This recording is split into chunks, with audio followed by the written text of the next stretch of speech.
नमस्कार। प्रस्तुत है आज का चिंतन।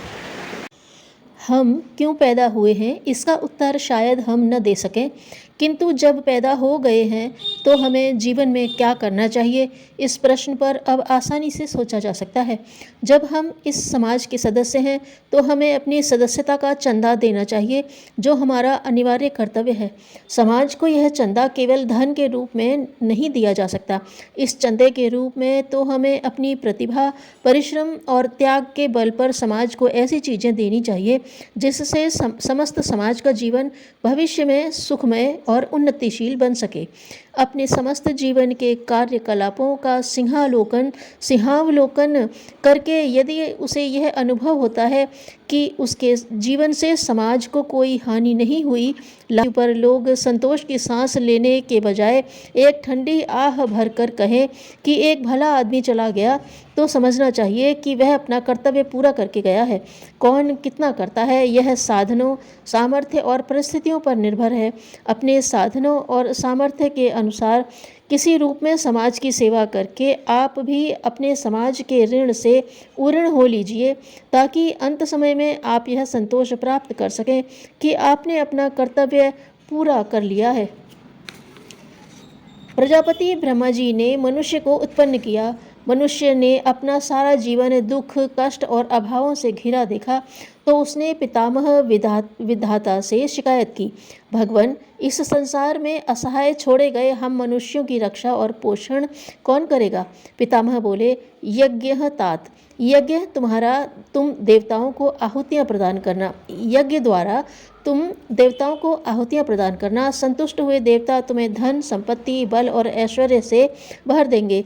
और सच ही जब तक यह देश यज्ञ करता रहा, धन धान्य की कमी नहीं रही। 1 करोड़पति दिन रात चिंता में डूबे रहते, सो उनकी नींद गायब हो गई। कारण यह था कि इनकम टैक्स का छापा पड़ा था और दोहरे बही खाते पकड़े गए थे। इस केस में 10 लाख तक जुर्माना हो सकता था। यही भय उन्हें खाए जा रहा था।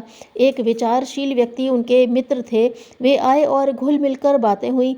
उसने पूछा, आपकी कुल संपत्ति कितनी है? बताया गया, लगभग 1 करोड़। पूछा गया, यदि इसमें से यदि 10 लाख चले भी जाते हैं तो कितना बचता है? उत्तर था 90 लाख। विचारशील ने कहा, 10 लाख के घाटे से आप भयभीत हैं और 90 लाख फिर भी शेष रह जाने की प्रसन्नता आपको क्यों नहीं होती? उतने पर संतोष क्यों नहीं करते? सेठ जी ने नए सिरे से विचार आरंभ किया और उन्हें दूसरे दिन से ही गहरी नींद आने लगी। हजारों स्थूल उपचारों से जो संभव नहीं हुआ, वह एक विचार संचार के द्वारा सध गया। एक बार किसी ने लोकमान्य तिलक से पूछा, भारत में स्त्रियां अच्छा वर पाने के लिए गौरी व्रत करती हैं, लेकिन पुरुषों के लिए ऐसी व्यवस्था क्यों नहीं है? उत्तर मिला, भारत की स्त्रियां सभी अच्छी हैं, कठिनाई केवल अच्छे पुरुष ढूंढने की है। इसीलिए स्त्रियों को गौरी व्रत की सहायता लेनी पड़ती है। उपवास आदि भी विश्व भर में भारत की स्त्रियां ही सबसे ज़्यादा करती हैं। छोटे काम करना और उन्हें खूबसूरती से पूरे करते चलना, प्रकारांतर से बड़े काम कर सकने की योग्यता अर्जित करना है। परामर्श देने वालों की कमी नहीं, पर अंतरात्मा से बढ़कर उत्तम सलाह देने वाला और कोई नहीं।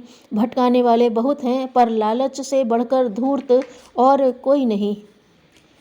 आग बोली, मूर्ख पानी, यहाँ से हट, नहीं तो जलाकर नष्ट कर दूंगी। पानी कुछ नहीं बोला, शांत चित्त अपने काम में लगा रहा। इस पर अग्नि और आग बबूला होकर तथा पानी से टकराकर आप ही नष्ट हो गई। यह है आवेशग्रस्त होने का परिणाम। धन्यवाद।